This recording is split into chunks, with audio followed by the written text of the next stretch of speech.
إن الحمد لله نحمده ونستعينه ونستغفره ونعوذ بالله من شرور أنفسنا ومن سيئات أعمالنا. من يهده الله فلا مضل له ومن يضلله فلا هادي له. وأشهد أن لا إله إلا الله وحده لا شريك له وأشهد أن محمدا عبده ورسوله. اللهم صل وسلم وزد وبارك عليه وعلى آله وأصحابه ومن اهتدى بهديه واقتفى أثره إلى يوم الدين. يا أيها الذين آمنوا اتقوا الله حق تقاته ولا تموتن إلا وأنتم مسلمون. يا أيها الناس اتقوا ربكم الذي خلقكم من نفس واحدة وخلق منها زوجها وبث منهما رجالا كثيرا ونساء واتقوا الله الذي تساءلون به والأرحام إن الله كان عليكم رقيبا. يا أيها الذين آمنوا اتقوا الله وقولوا قولا سديدا يصلح لكم أعمالكم ويغفر لكم ذنوبكم ومن يطع الله ورسوله فقد فاز فوزا عظيما.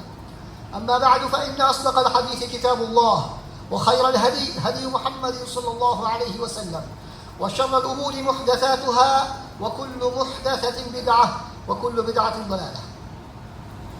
உலகை படைத்து பரிபாலித்து பரிபக்குவப்படுத்திக் கொண்டிருக்கும் வல்லவன் அல்லாஹ்வுக்கே புகழனைத்தும் சத்திய தூதை சல்மார்க்க போதனையை எடுத்துரைப்பதற்காக அனுப்பப்பட்ட அருமை ரசூலுல்லாஹி ஸல்லல்லாஹு அலைஹி வஸல்லம் அவர்கள் மீதும் அவர்களை பின்பற்றிய அவருடைய குடும்பத்தார்கள் நபித்தோழர்கள் கியாமத்து வரைக்கும் வரக்கூடிய நல்லவர்கள் என்பவர்கள் அனைவர் மீதும் அல்லாஹ் சுப்ஹானஹு தஆலாவின் பாராட்டுக்களும் பாதுகாப்பும் உண்டாகட்டுமாக.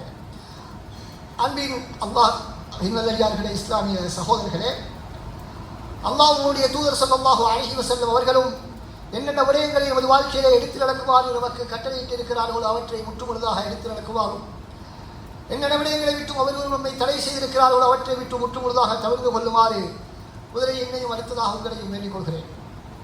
அன்பார்ந்த அல்லாஹ்வின் நல்லடியார்களே, இஸ்லாமிய சகோதரர்களே, அல்லாஹ் சுப்ஹானஹு தஆலா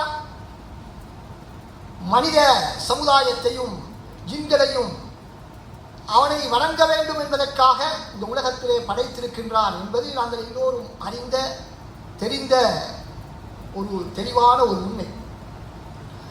அன்பார்ந்த சகோதரர்களே, ஒரு மனிதன் அவனிடத்தில் இருக்கக்கூடிய ஒரு பெருமதியான ஒரு சொத்து, ஒரு பாக்கியம், ஒரு அருள் இருக்கும் என்று சொன்னால் அது அவனுடைய உள்ளத்திலே அவன் சுமந்து கொண்டிருக்கக்கூடிய அவனுடைய ஈமான். ஒரு மனிதத்தில் இருக்கக்கூடிய மிக மிக மிக பெருமதியான ஒன்றுதான் இந்த ஈமான். எங்கள் எல்லோருக்கும் தெரியும், ஒரு விடயம் எந்த அளவுக்கு பொறுமதியாக இருக்குமோ அந்த அளவுக்கு அதற்கு காவல் அதிகமாக இருக்கும், அதற்கு காவல் அதிகமாக போடப்பட்டிருக்கும். அதனை பாதுகாப்பதற்கான பல்வேறு விதமான முயற்சிகளில் நாங்கள் ஈடுபடுவோம். எந்த ஒரு பொருளுக்கு பாதுகாப்பு இருக்க மாட்டாதோ அந்த பொருள் பெறுமதியற்றது என்பது எங்கள் எல்லோருக்கும் தெரிந்த ஒரு விடயம். அந்த வகையிலே எங்களுக்கு இருக்கக்கூடிய நமது ஈமான் தான் மிகவும் பெருமதியானது என்று நாங்கள் புரிந்து கொண்டால் அந்த ஈமானை பாதுகாப்பதற்காகத்தான் நாங்கள் அதிகமாக முயற்சி செய்ய வேண்டும்.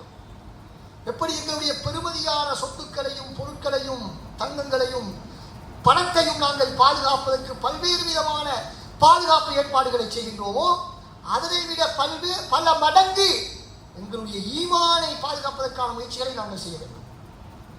அன்பார்ந்த சகோதரர்களே, அப்படியான அந்த ஈமானை பாதுகாக்கக்கூடிய நேரத்திலே அதனை பாதிக்கக்கூடிய அந்த ஈமானை இழக்கச் செய்யக்கூடிய பல்வேறு விடயங்கள்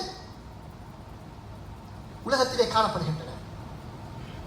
அந்த விடயங்களை விட்டும் நமது ஈமானை நாங்கள் பாதுகாத்துக் கொள்ள வேண்டும் என்பதற்காக ரசூலுல்லாஹி ஸல்லல்லாஹு அலைஹி வஸல்லம் அவர்கள் எங்களுக்கு பல்வேறு விதமான வழிகாட்டல்களை வழங்கியிருக்கின்றார்கள். அதிலே முக்கியமான ஒரே ஒரு வழிகாட்டலை மாத்திரம்தான் நாங்கள் இன்று பார்க்க போகிறோம். அதாவது எங்களுடைய ஈமானை பறிக்கக்கூடிய அல்லது ஈமானை குறைக்கக்கூடிய பாதிக்கக்கூடிய மிக மோசமான இரண்டு விடயங்களை ரசூலுல்லாஹி ஸல்லல்லாஹு அலைஹி வஸல்லம் அவர்கள் ஒரு ஹதீஸின் மூலமாக எங்களுக்கு வழிகாட்டுகின்றார்கள். கஅப் பின் மாலிக் ரலியல்லாஹு அன்ஹு அறிவிக்கக்கூடிய ஹதீஸ் திர்மிதி, முஸ்னத் அஹ்மத், இப்னு ஹிப்பான், நசாஇ போன்ற பல நூல்களிலே பதியப்பட்டிருக்கக்கூடிய ஹதீஸ். பல்வேறு அறிவிப்புகள் காணப்படுகின்றன. அந்த ஹதீஸிலே ரசூலுல்லாஹி ஸல்லல்லாஹு அலைஹி வஸல்லம் அவர்கள் சொல்கிறார்கள், நன்கு பசித்த கொடூரமான இரண்டு ஓநாய்கள் இருக்கின்றன. நன்கு பசித்த ஓநாய்கள், பசியோடு இருக்கக்கூடியது கொடூரமான ஓநாய்.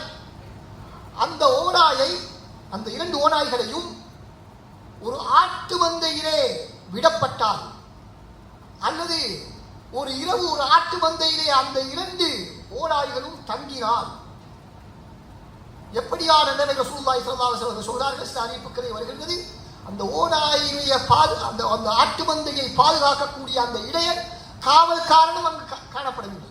அந்த ஆட்டு மந்தைக்கு சொந்தமானவரும் அங்கு காணாமல் போய்விட்டார். அவரும் அந்த இடத்திலே இல்லை. காவலுக்கு யாருமே கிடையாத ஒரு ஆட்டு மந்தையிலே புகுந்த இரண்டு ஓநாய்கள், பசித்த ஓநாய்கள், கொடூரமான ஓநாய்கள். அவைகள் அந்த ஆட்டு மந்தையிலே எந்த அளவுக்கு பாதிப்பையும் சேதத்தையும் ஏற்படுத்தும் எங்களுக்கு தெரியும். சாதாரண ஒரு ஓநாய் ஒரு ஆட்டு மந்தையிலே வயிறு நிரம்பிய நிலையில் சென்றால் கூட அந்த முழு ஆட்டு மந்தையும் காலியாக்கிவிடும். இப்படியான நிலைமையிலே, பசித்த நிலைமையிலே பல நாட்கள் சாப்பிடாத இரண்டு ஓநாய்கள் அந்த ஆட்டு மந்தைக்குள் புகுந்தால் தம்மை யாரும் தட்டி கேட்பதற்கு, பார்ப்பதற்கு, தண்டிப்பதற்கு இல்லை என்று அதை புரிந்து கொள்ளக்கூடிய நேரத்திலே எப்படியெல்லாம் அது அந்த ஆட்டு மந்தையை துவம்சம் செய்யும், சேதப்படுத்தும், அழிக்கும் என்று எங்களுக்கு தெரியும். அந்த ஆட்டு மந்தையில் எத்தனை ஆடுகள் இருந்தாலும் அந்த அனைத்து ஆடுகளையும் என்ன செய்யும்? அவைகள் அந்த இரண்டு ஓநாய்களும் சேர்ந்து அழித்துவிடும், கொன்றுவிடும். ஒரு சில ஆடுகள் வேண்டுமானால் தப்பலாம், தப்பி பிழைக்கலாம். ஏனென்றால் ஓநாயுடைய பண்பு என்னவென்று சொன்னால், தனக்கு ஒரு ஆடு போதுமாக இருந்தாலும் அத்தோடு அது போதுமாக்கிக் கொள்ள மாட்டாது. மாற்றமாக கண்ணுக்கு தெரியக்கூடிய அனைத்து ஆடுகளையும் அது பதம் பார்க்காமல் விட மாட்டார். அதுதான் ஓநாயுடைய பழக்கம். அதனால் ரசூலுல்லாஹ் அந்த உதாரணத்தை சொல்கிறார். எனவே அன்பார்ந்த சகோதரர்களே, இப்படியான ஒரு நிலைமையில் எவ்வளவு பெரிய ஒரு சேதம் ஏற்படும் என்பதை நாங்கள் எல்லோரும் கற்பனை செய்து பார்க்க முடியும். ரசூலுல்லாஹ் சொல்கிறார்கள், ரசூலுல்லாஹ்வுடைய நோக்கம் அந்த ஓநாய்கள் ஏற்படுத்தக்கூடிய சேதத்தை இங்கு சொல்வதல்ல, அதுக்கு பின்னால் தான் விடயம் வருகின்றது. என்ன சொல்கிறார்கள்? இந்த ஓநாய்கள் ஏற்படுத்தக்கூடிய, இந்த ஆட்டு மந்தைக்கு இந்த ஓநாய்கள் ஏற்படுத்தக்கூடிய இந்த சேதத்தை விட ஒரு மனிதன் பணத்தின் மீதும் பதவியின் மீதும் வைத்திருக்கக்கூடிய பேராசை, பணத்தின் மீது உள்ள மோகம், பதவி மோகம், இந்த இரண்டும், பணத்தில் உள்ள பேராசை, பதவி மோகம், இந்த இரண்டும் மனிதனுடைய மார்க்கத்தை பாழாக்கிவிடும். இந்த ஓநாய்கள் ஏற்படுத்தக்கூடிய பாதிப்பை போன்று அல்லது அதை விட அதிகமான பாதிப்பை ஏற்படுத்திவிடும் என்பதாக ரசூலுல்லாஹி ஸல்லல்லாஹு அலைஹி வஸல்லம் சொல்கிறார்கள். எனவே இந்த பண மோகமும் பதவி மோகமும் நமது ஈமானை வேட்டையாடக்கூடிய இரு ஓநாய்கள். அன்பார்ந்த சகோதரர்களே, இங்கு ரசூலுல்லாஹி ஸல்லல்லாஹு அலைஹி வஸல்லம் என்ன சொல்கிறார்கள்? ஹிர்சுல் மர்இ அலல் மாலி வஷ்ஷரஃப். இந்த வார்த்தை பயன்படுத்த, ஹிர்சுல் மர்இ அலல் மாலி வஷ்ஷரஃப். பண மோகம், பதவி மோகம். பணத்தை தேடுவது அல்லது பணத்தை சம்பாதிப்பது அல்லது பதவிகளை வகிப்பது என்று ரசூலுல்லாஹ் சொல்லவில்லை என்பதை நாங்கள் கவனமாக புரிந்து கொள்ள வேண்டும். இஸ்லாம் ஒரு நாளும் பணத்தை தேடுவதையோ சம்பாதிப்பதையோ அல்லது பதவிகளை வகிப்பதையோ தடை செய்யவில்லை. ரசூலுல்லாஹ் அப்படி இந்த ஹதீஸில் சொல்லவில்லை. மாற்றமாக மோகம், அதிலே மோகம் ஏற்படக்கூடாது. பேராசை, பேராவல், அதனை தேடி எப்பொழுது பார்த்தாலும் அந்த எண்ணத்திலே தனது வாழ்க்கையை கழிப்பதைத்தான் இந்த ஹதீஸ் எங்களுக்கு சொல்கிறது. அன்பார்ந்த சகோதரர்களே, இமாம் இப்னு ரஜப் ரஹ்மத்துல்லாஹி அவர்கள் இந்த ஹதீஸ் சம்பந்தமாக தனி ஒரு நூலை எழுதியிருக்கிறார்கள், சுருக்கமான ஒரு நூல். அதில் இந்த ஹதீஸை அவர்கள் மிக அழகாக தெளிவுபடுத்துகிறார்கள். இந்த மனிதனுக்கு ஏற்படக்கூடிய இந்த ஆசை இருக்கிறதே, பண மோகம், இது இரண்டு வகைகள் இருக்கின்றன. முதலாவது சொல்ற பணத்தில் உள்ள பேராசை, அது இரண்டு வகைகளாக நாங்கள் அதனை பார்க்கலாம். ஒன்று ஆகுமான வழிகளின் மூலமாக பணத்தை திரட்டுவதிலே பேராசை. ஆகுமான வழிகளின் மூலமாக பணத்தை திரட்டுவதில் பேராசை. ஏன்னா பேராசை என்று சொன்னால் நாங்கள் புரிந்து கொள்ளக்கூடாது, ஹராமான வழிகளில் சம்பாதிப்பதை மாத்திரம்தான் இந்த ஹதீஸ் சொல்கிறது என்று நாங்கள் புரிந்து கொள்ளக்கூடாது. மாற்றமாக ஆகுமான வழிகளில் சம்பாதித்தாலும் கூட எப்பொழுது பார்த்தாலும் பணம் பணம் பணம் பணம் என்று, சொத்து செல்வம் என்று அதற்கு பின்னாலே ஒரு மனிதர் ஓடிக்கொண்டிருப்பதையும் அந்த ஹதீஸ் குறிக்கும் என்பதாக உலமாக்கள் தெளிவுபடுத்துகிறார்கள். சிலருக்கு ஒரு கேள்வி வரலாம், ஹலாலான முறையில் தானே சம்பாதிக்கிறோம், உங்களுக்கு என்ன பிரச்சனை?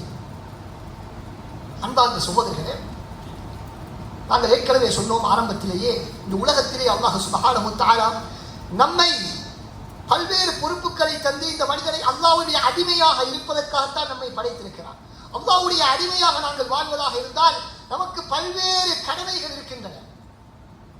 சிலர் நினைப்பதைப் போல வெறுமனே 5 நேரம் தொழுதுவிட்டு, ரமதானிலே நோன்பு நோட்டுவிட்டு, ஹஜ்ஜை செய்துவிட்டு, ஜகாத்தை கொடுத்து விட்டால் நமது கடமை முடிந்து விட்டது என்று நாங்கள் வாழ்வதற்காக வந்தவர்கள் அல்ல. மாற்றமாக எங்களுக்கு பல்வேறு விதமான பொறுப்புகள் இருக்கின்றன. சுன்னத்தான எவ்வளவோ காரியங்கள் இருக்கின்றன, நஃபிலான எவ்வளவோ காரியங்கள் இருக்கின்றன. குடும்ப பொறுப்பு இருக்கிறது, பிள்ளைகளை வளர்க்கக்கூடிய பொறுப்பு, அவர்களை கண்காணிக்கக்கூடிய பொறுப்பு என்றெல்லாம், நன்மையை ஏவுவது, தீமையை தடுப்பது, தாவத் அல்லாஹ்வின் பக்கம் மக்களை அழைப்பது, மார்க்க கல்வியை கற்பது என்று இன்னொரு பல்வேறு விதமான பொறுப்புகள் ஒவ்வொரு முஸ்லிமின் மீதும் இருக்கின்றது. எனவே வெறுமனே நாங்கள் கட்டாய கடமைகளை மாத்திரம் செய்துவிட்டு அதற்கு பின்னால் எஞ்சிய அனைத்து முழு நேரங்களையும் பணத்தை திரட்டுவதற்காக வேண்டி மாத்திரமே நாங்கள் செலவழித்துக் கொண்டிருந்தால் அது மனிதனுடைய ஈமானை பாதிக்கும். அதைத்தான் ரசூலுல்லாஹி ஸல்லல்லாஹு அலைஹி வஸல்லம் சொல்கிறார்கள். மனிதன் இந்த ஹதீஸ் சொல்லப்பட்ட சந்தர்ப்பத்தை பற்றி அறிஞர்கள் சொல்லும் பொழுது சொல்கிறார்கள், ஒரு சஹாபி அறிவிக்கின்றார், நான் ஹைபருடைய பல பங்குகளை நான் வாங்கியதாக ரசூலுல்லாஹ்வுக்கு சொன்னேன். 100 பங்குகள், கிட்டத்தட்ட 100 பங்குகளை, ஹைபருடைய 100 பங்குகளை நான் வாங்கியதாக சொன்ன பொழுதுதான் ரசூலுல்லாஹி ஸல்லல்லாஹு அலைஹி வஸல்லம் இந்த ஹதீஸை சொன்னார்கள். பங்குகளை, வியாபாரத்திலே பங்குகளை வாங்குவது ஹராமா? இல்லை, ஹராம் அல்ல. மாற்றமாக ஆம், அதிலே பேராசை வரக்கூடாது, சொத்து செல்வங்களிலே பேராசை வழங்கக்கூடாது. எங்களுடைய சொத்துக்களை அதிகரித்துக் கொள்ள வேண்டும், பேங்க் பேலன்ஸை அதிகரிக்க வேண்டும் என்பதற்காக மாத்திரம் நாங்கள் பணத்தை சம்பாதிப்பதிலே கவனம் செலுத்தக்கூடாது. எங்களுடைய தேவைகளை நிறைவேற்றுவதற்கு, எங்களுடைய பிள்ளைகளுடைய தேவைகளை நிறைவேற்றுவதற்கு, சமூகத்துடைய தேவைகளை ஓரளவு நிறைவேற்றக்கூடிய அளவுக்கு நாங்கள் சம்பாதிக்கலாம். அதுவும் எங்களுடைய மார்க்க விவகாரங்களிலே நாங்கள் கவனம் செலுத்திக் கொண்டு நாங்கள் அவற்றை செய்ய வேண்டும்.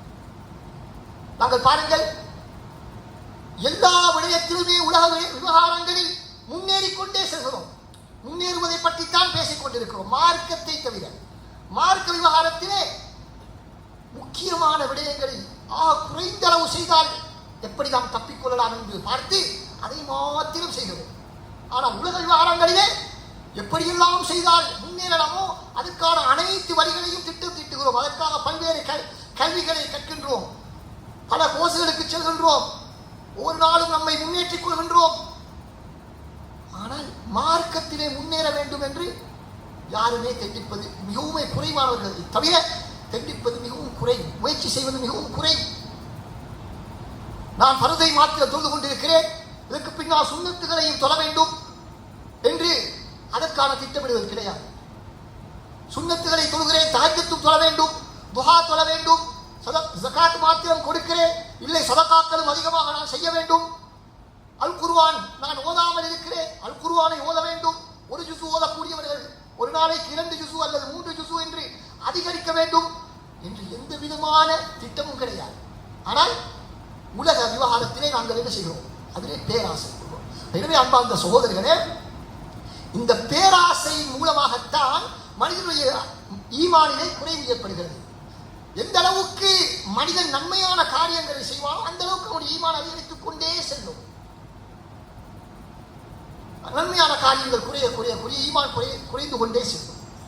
எனவே அன்பார்ந்த அதனால்தான் ரசூலுல்லாஹி ஸல்லல்லாஹு அலைஹி வஸல்லம் ஹதீஸிலே எப்படி அந்த ஓநாய்கள் அந்த ஆட்டு மந்தையிலே வேட்டையாடி ஒரு சில ஆடுகளை தவிர மற்ற அனைத்து மந்தையையும் அது நாசப்படுத்தி விடுமோ சேதப்படுத்தி விடுமோ, அதே போன்று மனிதனுடைய ஈமான் இவனுடைய இந்த பேராசையின் காரணமாக குறைந்து குறைந்து குறைந்து குறைந்து கொண்டே செல்லும் என்பதாக சொல்கிறார். எனவே இது முதலாவது வகை ஆகுமான வழிகளில் சம்பாதிப்பது. ஆகுமான வழிகளில் சம்பாதிப்பதில் போட்டி போடுவது, மோகம் கொள்வது, பேராசை கொள்வது மனிதனுடைய ஈமானை குறைத்துக் கொண்டே செல்லும் என்பதைத்தான் அந்த ஹதீஸ் முதலாவதாக சொல்கிறது என்பதாக இமாம் இப்னு ரஜப் ரஹ்மத்துல்லாஹி அலைஹி சொல்கிறார். இரண்டாவது வகை பணத்தில் உள்ள பேராசை என்னவென்றால் ஹராமான முறையில் சம்பாதிப்பது.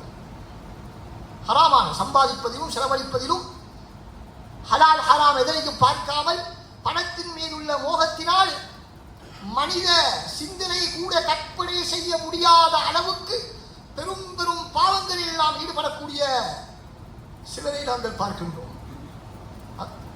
தனது பணத்துக்காக சொத்துக்காக என்ன செய்கிறார்கள்? குடும்பத்தையே பகைத்துக் கொள்கிறார்கள். கொலைகளிலும் கொள்ளைகளிலும் மோசடிகளிலும் ஈடுபடுகின்றார்கள். மார்க்கம் தடை செய்ய எவ்வளவோ மோசடியான விடயங்களில் ஈடுபடுகின்றார்கள். வியாபாரத்திலே முன்னேற வேண்டும் என்பதற்காக, தமக்கு ஒரு ப்ராஜெக்ட் கிடைக்க வேண்டும் என்பதற்காக, ஒரு கான்ட்ராக்ட் கிடைக்க வேண்டும் என்பதற்காக, டெண்டர்ஸ் கிடைக்க வேண்டும் என்பதற்காக லஞ்சம் வழங்கியாவது எப்படியாவது நமது வியாபாரத்தை, நமக்கு அந்த கான்ட்ராக்டை நாங்கள் எடுத்துக்கொள்ள வேண்டும், அந்த தொழிலை நாம் பெற்றுக்கொள்ள வேண்டும் என்று எத்தனையோ மோசடிகளில் ஈடுபடக்கூடியவர்கள் இருக்கிறார்கள். உங்களுக்கு தெரியும், சில குற்றங்களை பற்றி நாங்கள் படிக்கக்கூடிய நேரத்திலே அல்லது கேள்விப்படக்கூடிய நேரத்திலே நாங்கள் சிந்திப்போம், இப்படியெல்லாம் மனிதன் குற்றம் செய்யலாமா? மனிதாபிமானமே இல்லையா? இவர்களுக்கு உள்ளம் ஒன்றே இல்லையா என்றெல்லாம் நாங்கள் கற்பனை செய்கிறோமா, நாங்கள் சிந்திக்கிறோமா இல்லையா? ஆம், அதைத்தான் இந்த ஹதீஸ் சொல்கிறது. ஒரு மனிதன் இந்த பணத்தின் மீது உள்ள இந்த மோகத்தினால் இந்த ஆட்டு மந்தையிலே இந்த ஓநாய்கள் செய்யக்கூடிய அழிவை போன்று அல்லது அதைவிட மோசமான அளவுக்கு பெரும் அநியாயங்களிலே அவன் ஈடுபடுவான். எனவே அன்பார்ந்த சகோதரர்களே, நாங்கள் அப்படியான ஒரு நிலைமைக்கு செல்லக்கூடாது என்று சொன்னால் இந்த பணத்தின் மீது உள்ள மோகத்தை நாங்கள் குறைத்துக் கொள்ள வேண்டும். பணத்தை நாங்கள் தேவை அளவுக்குத்தான் நாங்கள் பயன்படுத்த வேண்டுமே தவிர அதிலே மோகம் எங்களுக்கு ஏற்பட்டு விடக்கூடாது. அப்படி மோகம் ஏற்பட்டு விட்டால் அங்குதான் பிரச்சனை ஆரம்பிக்கின்றது. அங்கிருந்துதான் பிரச்சனை ஆரம்பிக்கின்றது அன்பார்ந்த சகோதரர்களே. எனவே நாங்கள் இந்த ஹதீஸிலே சொல்லப்பட்டது போல இந்த பணத்தின் மீது மோகத்தை ஏற்படுத்தாமல் மறுமையின் மீது, இந்த உலகம் அற்பமானது, தற்காலிகமானது, அதனை மறுமையை சம்பாதிப்பதற்கு நாங்கள் பயன்படுத்த வேண்டும் ஒரு என்ற எண்ணத்தோடு தேவையான அளவுக்கு பணத்தை, உலகை நாங்கள் எங்களுடைய கையிலே மாத்திரம் வைத்துக் கொள்ள வேண்டுமே தவிர எங்களுடைய உள்ளத்திலே அளவை கொண்டு வந்து விடக்கூடாது என்பதை நாங்கள் புரிந்து கொள்ள வேண்டும். அன்பார்ந்த சகோதரர்களே, எனவே ரசூலுல்லாஹி ஸல்லல்லாஹு அலைஹி வஸல்லம் அவர்கள் சொல்லக்கூடிய அந்த ஹதீஸில் இரண்டாவது பகுதி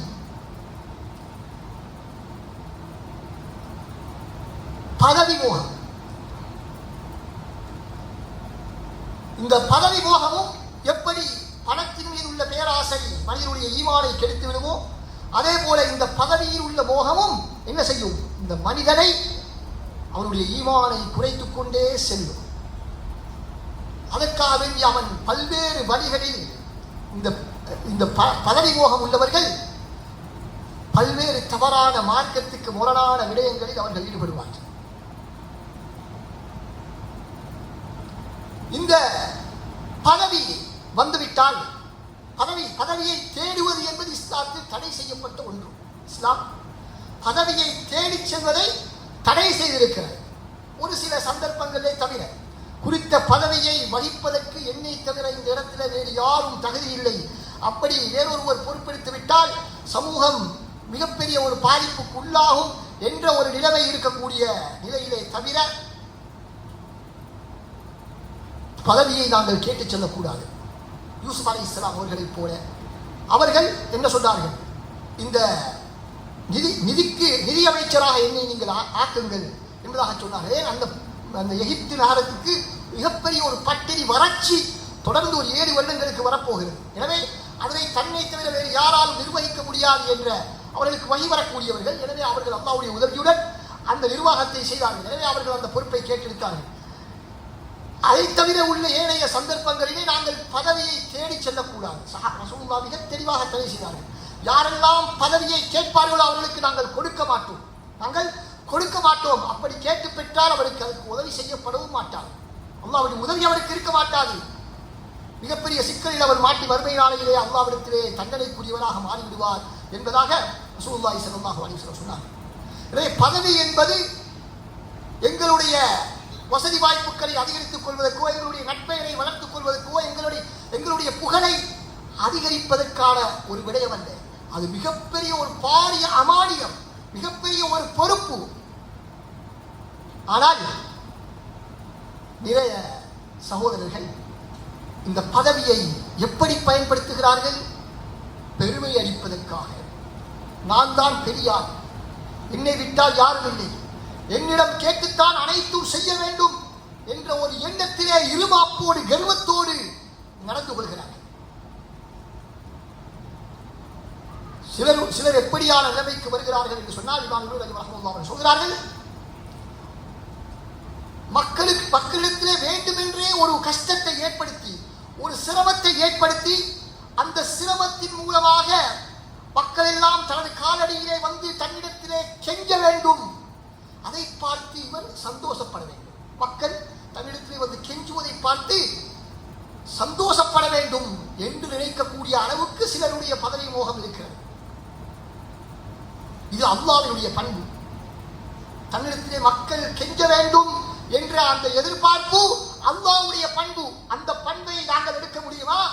எவ்வளவு பெரிய ஒரு பாவம்! அன்பார்ந்த சகோதரர்களே, அல்லாஹ் தஆலா எங்களுக்கு பதவிகளை தந்தால் அதன் மூலமாக மக்களுக்கு நாங்கள் சேவை செய்ய வேண்டுமே தவிர அதற்கு பின்னால் நாங்கள் அடையக்கூடாது. அதை வைத்து நாங்கள் பெருமை அளிக்கக்கூடாது. நமக்கு தேவையான வசதி வாய்ப்புகளை, நமது குடும்பத்துக்கு வசதி வாய்ப்புகளை அதன் மூலமாக பெற்றுக்கொள்ளக்கூடாது. மிக கவனமாக இருக்க வேண்டும். உமர் இப்னு அப்துல் அசீஸ் ரஹ்மஹுல்லாஹ் அவர்கள் ஹலீஃபாவாக இருந்தார்கள். இஸ்லாத்தின் 5வது ஹலீஃபா என்று வர்ணிக்கப்படக்கூடிய அளவுக்கு முக்கியமான ஒரு ஆட்சியை செய்தவர்கள், சிறப்பான ஒரு ஆட்சியை செய்தவர்கள். அவர்களிடத்திலே ஒரு மனிதர் ஒரு தேவைக்காக செல்கிறார். ஒரு நாட்டு பிரச்சனை சம்பந்தமாக பேசுவதற்கு செல்கிறார். அப்பொழுது அவர்கள் ஒரு மெழுகுவர்த்தியை எரிய வைத்துக் கொண்டிருந்தார்கள். இரவு நேரத்திலே அவர் சிறிது நேரம் நாடு சம்பந்தமான விடயங்களை பேசிவிட்டு அவர்களுடைய சொந்த விடயத்தை பேசுவதற்கு வருகிறார். அந்த நேரத்தில் உடனடியாக உமர் இப்னு அப்துல் அசீஸ் ரஹ்மத்துல்லாஹி அவர்கள் என்ன செய்கிறார்கள்?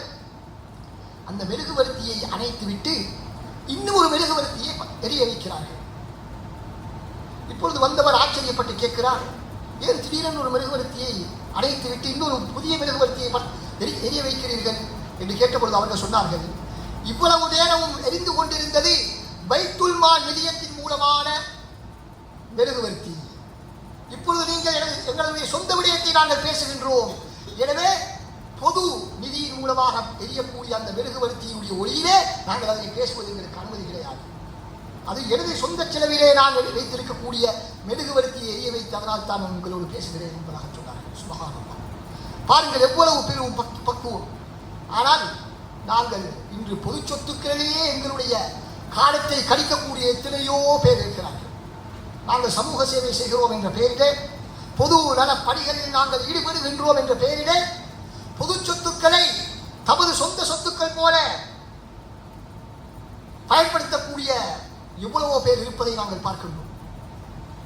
அன்பார்ந்த சகோதரர்களே, இது மிகவும் ஒரு தவறான ஒரு நிலைப்பாடு.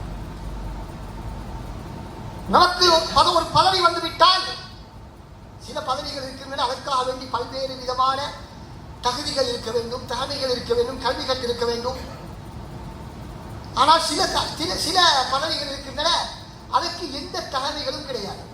உதாரணமாக பள்ளி நிர்வாகங்கள், பள்ளி நிர்வாகங்கள், பல பள்ளி நிர்வாகங்கள் எடுத்தால் அங்கு எந்த விதமான கல்வி பின்னணியோ அல்லது வேறு வேறு சிரமப்பட்டு எடுக்க வேண்டிய தகமைகளோ அங்கு கேட்கப்பட மாட்டார். ஊரிலே யாராவது தெரிந்தவர்கள் என்ன செய்வார்கள், வாக்களித்தோ அல்லது வேறொரு முறையிலோ எப்படியோ தனது அதிகாரத்தை பயன்படுத்தி பதவிக்கு வந்து விடுவார்கள். வந்துவிட்டால் அங்குதான் அவர்கள் ஒவ்வொருவருடைய சுய முகம், உண்மையான சுய ரூபம் அங்குதான் வெளிப்படும். காலாகாலமாக அரசாங்கத்துக்கும் மற்ற அதிகாரிகளுக்கும் ஏசிக்கொண்டிருந்தவர்கள், நாங்கள் ஒரு வேலைக்கு சென்றால் உரிய நேரத்திலே செய்து தருவதில்லை, இழுத்தடிக்கின்றார்கள், லஞ்சம் பெறுகின்றார்கள், அப்படி பாரபட்சமாக நடந்து கொள்கிறார்கள் என்றெல்லாம் முறையிட்டுக் கொண்டிருந்த அதே சகோதரர்கள் தான் பள்ளி நிர்வாகத்துக்கோ அல்லது வேறு வேறு நிர்வாகங்களுக்கோ வந்ததன் பின்னால் தனக்கு கீழால், தனது நிர்வாகத்துக்கு கீழாக இருக்கக்கூடிய ஊழியர்களை எப்படி நடத்துகிறார்கள், அந்த ஊர் மக்கள் ஒரு வேலைக்கு ஒரு கடிதம் எடுப்பதற்கோ அல்லது ஒரு தேவையை நிறைவேற்றி தாருங்கள் என்றோ வந்தால் அதனை இழுத்தடிக்கக்கூடிய எத்தனையோ பேர் இருக்கிறார்கள் பார்க்கிறோம். நேற்று வரை நண்பராகத்தான் இருந்திருப்பார், நிர்வாகத்துக்கு வந்தவுடன் ஏதோ ஒரு பெரிய ஒரு ஜனாதிபதியாக அல்லது ஹலீஃபாவாக மாறிவிட்ட ஒரு சிந்தனையிலே எந்த ஒரு வேலைக்கு சென்றாலும் சந்திப்பதில்லை, சந்தித்தாலும் வேலையை சரி உரிய நேரத்திலே செய்து முடிப்பதில்லை. ஏதோ பதவிக்கு வந்துவிட்டாலே அவருடைய இயல்புகள் குணங்கள் மாறிவிட்டதை போல நடந்து கொள்ளக்கூடிய எவ்வளவு பேரை நாங்கள் பார்க்கின்றோம். அன்பார்ந்த சகோதரிகள், எல்லாம் நாங்கள் பதவிக்கு செய்யக்கூடிய மோசடிகள். அதாவது ஏற்கனவே நாங்கள் ஆரம்பத்தில் சொன்னது போல அதிலே உள்ள பதவி மோகம், தமது கௌரவத்தை, தமது அதிகாரத்தை காட்ட வேண்டும் என்ற ஒரு இருமாப்பிலே சில நிர்வாகிகள், சில பொறுப்புதாரிகள் நடந்து கொள்வதை நாங்கள் பார்க்கின்றோம். அன்பார்ந்த சகோதரர்களே, இந்த பொறுப்புகள் எங்களுக்கு எங்களுடைய பணத்தையும் அதிகாரத்தையும் கர்வத்தையும் காட்டுவதற்காக தரப்பட்டதல்ல, மக்களுக்கு சேவை செய்வதற்காக, மக்களுடைய விவகாரங்களை இலகுபடுத்தி கொடுப்பதற்காக, அதற்காகத்தான் எங்களுக்கு பொறுப்புகளை நிர்வாகங்கள் தரப்படுகின்றன. அதை விட்டுவிட்டு நாங்கள் இருப்பதை இன்னுமே பிரச்சனையாக்கி பெரும் பூதாகரமாக்கி மக்களுக்கு சிரமத்தை கொடுப்போம் என்று சொன்னால் மறுமை நாளையில் அல்லாஹ்விடத்தில் நாங்கள் பதில் சொல்லித்தான் ரசூலுல்லாஹி ஸல்லல்லாஹு அலைஹி வஸல்லம் சொல்கிறார்கள், அல்லாஹ் தஆலா யாருக்காவது ஒரு பொறுப்பை கொடுத்து அந்த பொறுப்புக்கு மோசடி செய்த நிலைமையிலே மறுமை நாளையிலே வந்தால் அவருக்கு அல்லாஹ் தஆலா சூனத்தை ஹராமாக்கி விடுவார். சுப்ஹானல்லாஹ், எவ்வளவு பாரதூரமான எச்சரிக்கை! ஆம், இது பதவியை வைத்து ஒரு சாரார் செய்யக்கூடிய அநியாயம், பதவி மோகம். அந்த பதவியை காத்துக்கொள்வதற்காக இவர்கள் செய்யக்கூடிய அநியாயங்களை சொல்லி மாறாது. அந்த அளவுக்கு அநியாயங்களை, அட்டூழியங்களை, மோசடிகளை செய்வதை நாங்கள் பார்க்க முடியும். பதவியை எடுப்பதற்காக அல்லது எடுத்த பதவியை பாதுகாத்துக் கொள்வதற்காக எவ்வளவோ பெரும் பெரும் பாவங்களை எல்லாம் செய்யக்கூடியவர்கள் இருக்கிறார்கள். அவை ஒவ்வொன்றையும் தனித்தனியாக சொல்ல முடியாது. அந்த அளவுக்கு இன்று அரசியல்வாதிகள் எடுத்துக்கொள்ளுங்கள். அரசியல்வாதிகள் சிலர் செய்யக்கூடிய தவறுகளை நாங்கள் பார்த்தால் உங்களுக்கு கற்பனையும் செய்ய முடியாது. இப்படியெல்லாம் அநியாயம் செய்ய முடியுமா, இப்படியெல்லாம் திட்டம் திட்ட முடியுமா, இப்படியெல்லாம் பொய் சொல்ல முடியுமா என்ற அளவுக்கு பெரும் பொய்களையும் பொய்யான வாக்குறுதிகளையும் வழங்குகிறார்கள். எவ்வளவு பெரும் பெரும் மோசடிகளை செய்கிறார்கள். அன்பார்ந்த சகோதரர்களே, இது உலக பதவிகளை வைத்து செய்யக்கூடிய அநியாயங்கள். இன்னொரு சாரார் இருக்கிறார்கள். அவர்கள் இந்த உலக பதவிகளை வைத்து நட்பெயரை பெற்று புகழை பெற்று மோசடி செய்யக்கூடியவர்கள் அல்ல. மாற்றமாக அவர்கள் தமது மார்க்க விவகாரங்களை வைத்து மக்களுக்கு மத்தியிலே தமது பதவியையும் தமது புகழையும் வளர்த்துக் கொள்ளக்கூடியவர்கள். அவருடைய மார்க்க கல்வி அல்லது அவருடைய மார்க்க வழக்க வழிபாடுகள் அல்லது அவருடைய உலகப்பற்றற்ற வாழ்க்கை சிலவேளை பெருமை அளிப்பதற்கு பெரும் வசதி வாய்ப்புகள், பெரும் பதவிகள் இருக்க வேண்டும் என்ற அவசியம் கிடையாது. தன்னிடத்தில் இருக்கக்கூடிய கல்வி, தான் செய்யக்கூடிய அமல்கள், வணக்க வழிபாடுகள், அதே போல தான் பற்றற்றவராக வாழ்வது போன்று காட்டிக்கொண்டு அதை வைத்து பெருமை அளிக்கக்கூடியவர்கள், அதை வைத்து பெருமையை சம்பாதிக்கக்கூடியவர்கள், எதிர்பார்க்கக்கூடியவர்கள் இருக்கின்றார்கள். இதுதான் மிக மிக ஆபத்தான விடயம். முதலாவது தரப்பினர் உலகை வைத்து பெருமை அளிக்கக்கூடியவர்கள், புகழை தேடக்கூடியவர்கள். இரண்டாவது தரப்பினர் மார்க்கத்தை வைத்து பிழைப்பு நடத்தக்கூடியவர்கள். இவர்கள் மிக மிக ஆபத்தானவர்கள். அதனால் தான் ரசூலுல்லாஹி ஸல்லல்லாஹு அலைஹி வஸல்லம் ஹதீஸிலே சொல்கிறார்கள், மறுமை நாளையிலே சுவனம் 3 பேரை கொண்டுதான் ஆரம்பிக்கப்படும், எரிய வைக்கப்படும். எரிய வைப்பதற்கு 3 பேரை கொண்டு ஆரம்பிக்கப்படும். அதிலே ஒருவர் தான் யார்? மார்க்கத்தை கற்றவர். இன்னொருவர் கொடை வல்லல், இன்னொருவர் அல்லாஹ்வின் பாதையில் தியாகம் செய்த, உயிரை தியாகம் செய்த ஷஹீத். எவ்வளவு பெரும் அமல்கள், சிறந்த அமல்கள். ஆனால் அவர்கள் இவற்றையெல்லாம் செய்து எதற்காக? பேருக்கும் புகழுக்கும் பதவிக்குமாக. எனவே அன்பார்ந்த சகோதரர்களே, இந்த பண மோகம், பதவி மோகம், இந்த இரண்டும் மனிதனுடைய ஈமானை மிகவும் அதிகமாக பாதிக்கக்கூடியது.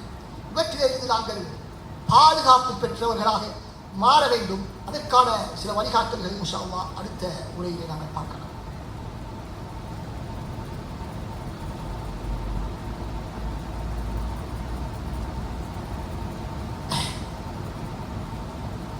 அன்பார்ந்த அல்லாஹ்வின் நல்லடியார்களே, இஸ்லாமிய சகோதரர்களே,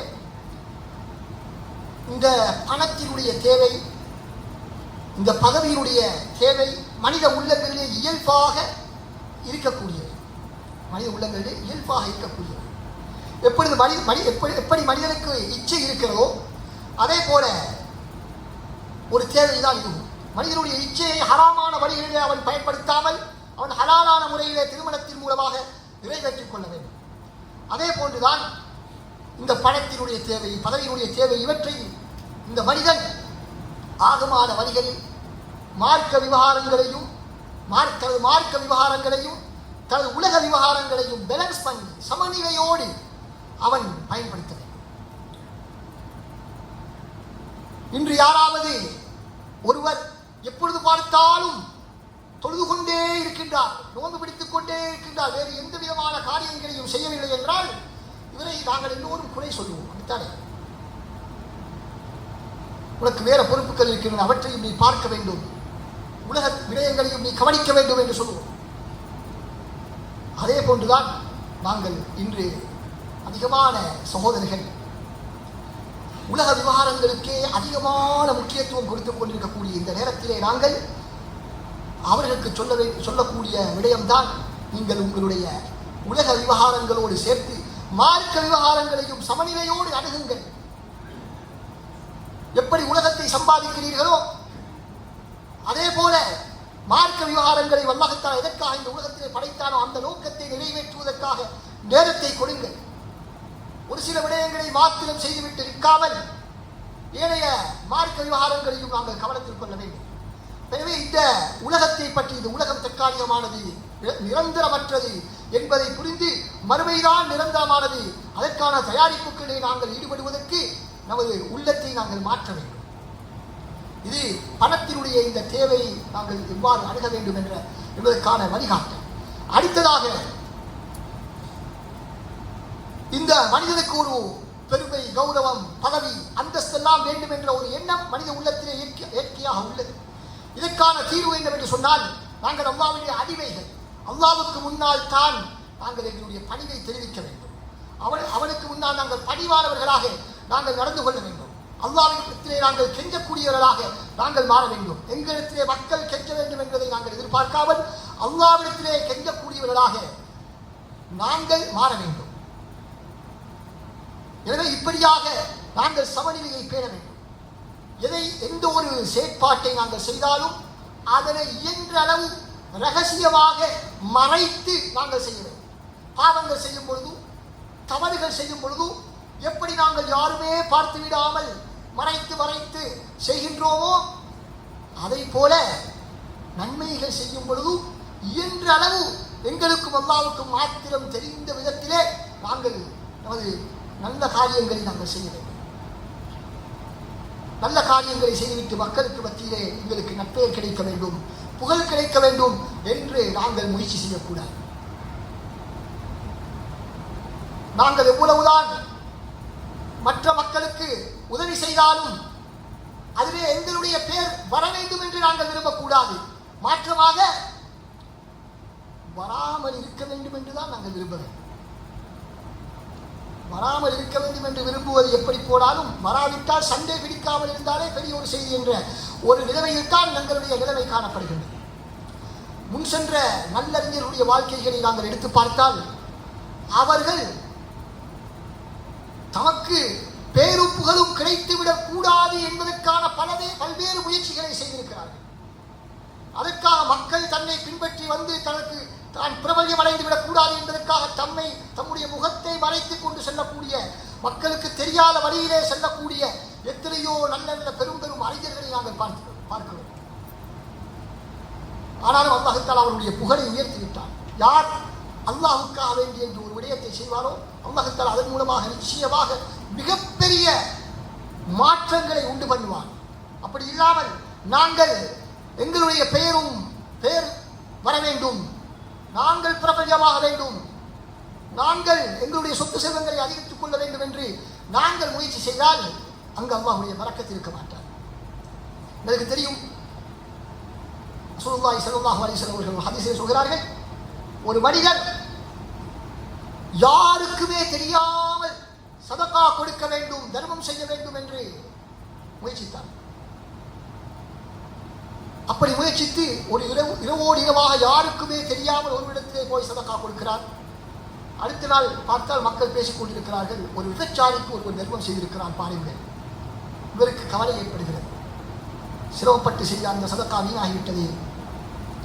அடுத்த நாள் மீண்டும் இன்றாவது யாருக்காவது ஒரு தகுதியான ஒருவருக்கும் தெரியாமல் சதகா கொடுக்க வேண்டும் என்று கொண்டு போய் கொடுத்தால் அன்று காலை பேசிக் கொள்கிறார்கள், ஒரு திருடனுக்கு யாரோ சதகா வழங்கியிருக்கிறார்கள்.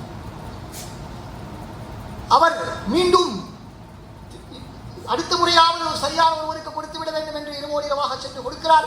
அடுத்த நாள் மக்கள் பேசிக் கொள்கிறார்கள், பாருங்கள் போய் ஒரு பெரும் பணக்காரனுக்கு அல்லவா ஒரு சதகா கொடுத்து விட்டு சென்றிருக்கிறார் என்று மக்கள் பேசிக் கொள்கிறார்கள்.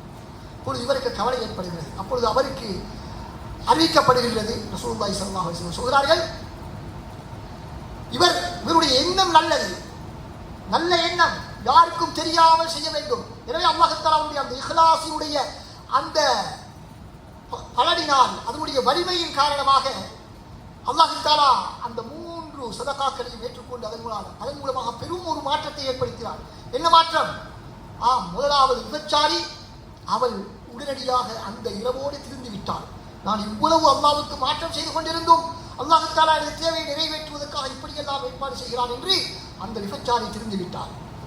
அதே போல் அந்த திருடனும், நான் அல்லாஹ்வுக்கு மாற்றமாக திருடிக் கொண்டிருந்தாலும் அல்லாஹ் தஆலா ஹலாலான முறையில் எனக்கு இப்படியெல்லாம் உணவு தருகிறான், ரிஸ்க் அளிக்கின்றான் என்று அவரும் திருந்து விட்டார், தனது திருட்டு தொழிலை விட்டு விட்டார். மூன்றாவது பணக்காரன், அவர் பார்த்தார், என்னிடத்திலும் பணம் இருக்கிறது, இருந்தாலும் நான் யாருக்கும் உதவி செய்யவில்லை, இரவோடு இரவாக அல்லாஹ் தஆலா இப்படி ஏற்பாட்டை எனக்கு செய்திருக்கிறான் என்று அவரும் சதகா கொடுக்கக்கூடிய நல்லவராக மாறிவிட்டார். எனவே அன்பார்ந்த சகோதரர்களே, நாங்கள் இது மிகவும் ஒரு சிரமமான ஒரு விடயம் என்று எங்களுக்கு தெரியும். மனித உள்ளத்திலே உள்ள இந்த விருப்பங்களை, இந்த ஆசைகளை நாங்கள் இல்லாமலாக்குவது என்பது ஒரு சர்வசாதாரண ஒரு விடயம் அல்ல, மிகச் சிரமமான ஒரு விடயம். ஆனாலும் இது ஒரு நோய் என்பதையாவது நாங்கள் அடையாளப்படுத்திக் கொண்டு அதனை வெளியேற்றுவதற்கான சிகிச்சை, அதற்கு நிவாரணம் அளிப்பதற்கான முயற்சிகளை ஈடுபடக்கூடிய ஒரு முயற்சியை நாங்கள் இன்றிருந்தாவது ஈடுபட வேண்டும். அதற்கான வாய்ப்பை அல்லாஹ் சுப்ஹானஹு வ தஆலா நம் அனைவருக்கும் தருவானாக. வஆஹிரு தஅவானா அல்ஹம்துலில்லாஹி ரப்பில் ஆலமீன்.